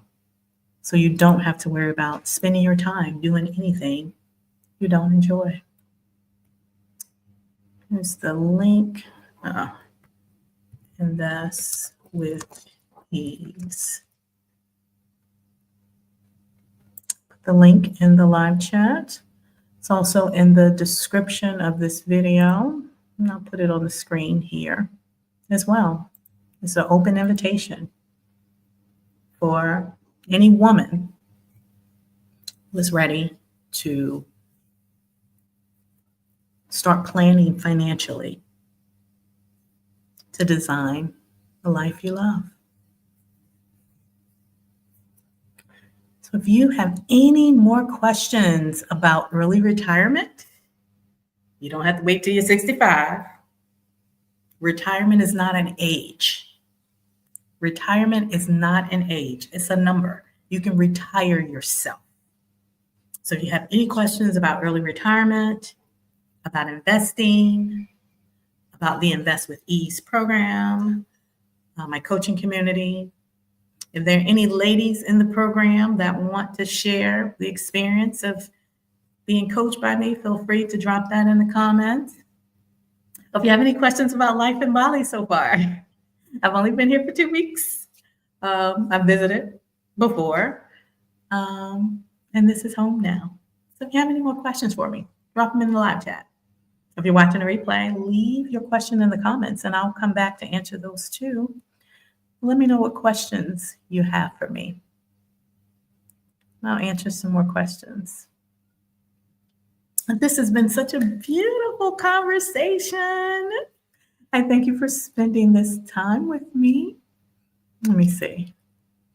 Living free and living my purpose God has given me. That's the cheat code to life. That's the cheat code to joy. I'm convinced. Living the purpose God has given you. Living in alignment. That's a cheat code. That's a cheat code, for real. Miss Edith, freedom for me. Oh, this is good. Freedom for me has been visiting countries for at least 3 weeks at a time. I returned to San Pedro, Belize 4 times within 6 months. I love it. I really enjoyed San Pedro too.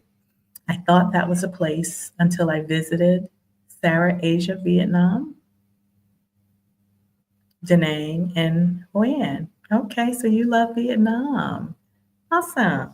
Awesome, awesome. That does sound like freedom. But visiting countries 3 weeks at a time, that sounds exhausting too. That sounds exhausting. Oh my goodness. Packing up, going somewhere new every 3 weeks. Oh my goodness, that sounds exhausting. But it sounds wonderful. It sounds like the dream. It's the dream I lived in retirement year 2.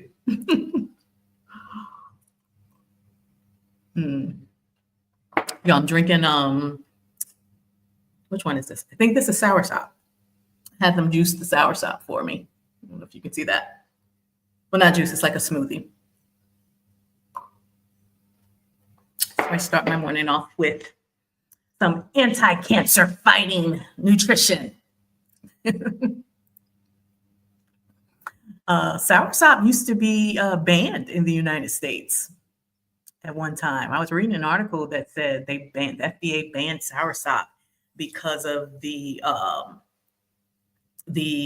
accusations or the studies that said it could help to cure cancer. I was thinking to myself,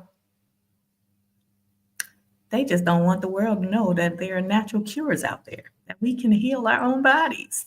But they want us to spend all that money on Western treatment. But then I read some more that it was banned, and then they lifted the ban. But there are some restrictions on soursop in the United States, but it's not banned anymore. I thought that was interesting. Venus, are the monkeys still aggressive? Where I am, Venus, there are no monkeys. So the monkeys are primarily in Ubud. So Ubud in Bali is more jungle-like.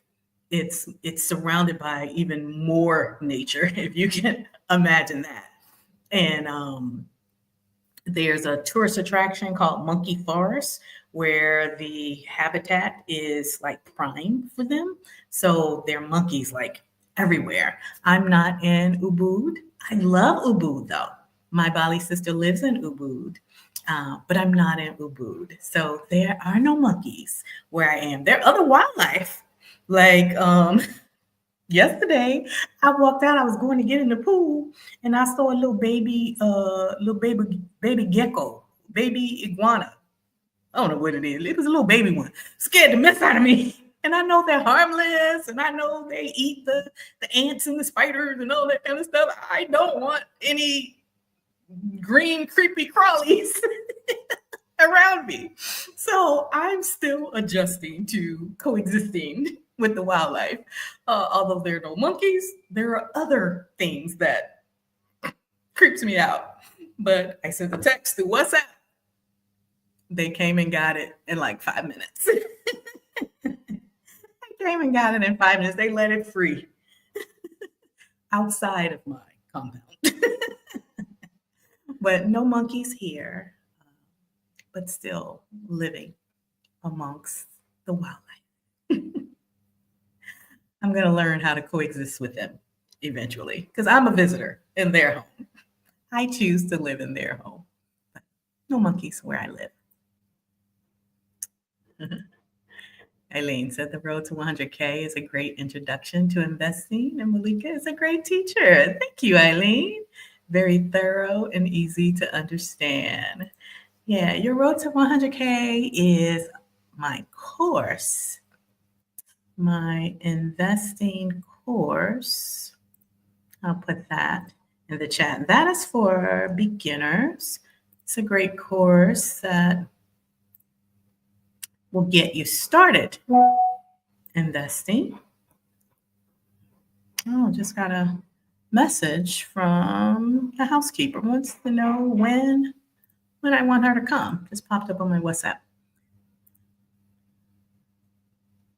So yeah, so if you're interested in your road to 100K, the course, there's a link I've just put in the live chat. And that's for beginners that want to learn the step-by-step process of how to get started investing. All right. But if you want an actual plan, an actual strategy that will get you to financial freedom, and you want coaching to go along with it, that is my Invest with Ease program. In fact, my ladies, I meet with you this week, don't I? Don't I meet with my sisters? Yeah, Wednesday night. So 2 more days. I'll see my ladies in the Invest with Ease program. So if you join the community now, I will see you in a few days. I will see you in a few days. But yeah, this has been such a beautiful conversation. And I thank you all so much for spending your time with me. We've been on for quite a while. But whether you are starting to think about the life you want to live, whether you are seriously dreaming about living abroad, I want you to remember, sisters, you do not have to hustle and grind to freedom. You do not have to wait until you retire at 65. You do not have to do a bunch of side hustles, a bunch of little odd jobs here and there, earning $100 here, $200 there. You don't have to give your employer the best years of your life, building their wealth, achieving their mission so their families can live well. If nothing else, I want my life to be a testimony that you can do it too, that you can take back your power, you can take back your time. You don't have to hustle and grind. You don't have to work yourself to exhaustion. When you make good financial choices, when you use your money to do the work for you, you can build wealth. You can have freedom. You can live well. And you can do it all with ease. You can do it all with ease. And again, my community is available to you for those who want to learn how to do it with ease. All right? Put the link in the description box of the video for those who are watching a replay. But if this video inspired you to invest, if this video inspired you to live well, or inspired you to start planning to do those things, please hit the like button. Tap, tap, tap on the like button down there. And subscribe so we can continue this freedom journey together. I'm going to be here, continuing to share my testimony. I'm going to be here, continuing to do videos to help you with your finances, to inspire you to invest. We are on this journey together. So until next time, besties, I wish you wealth and health. And I wish you peace and joy. Bye for now. I love y'all.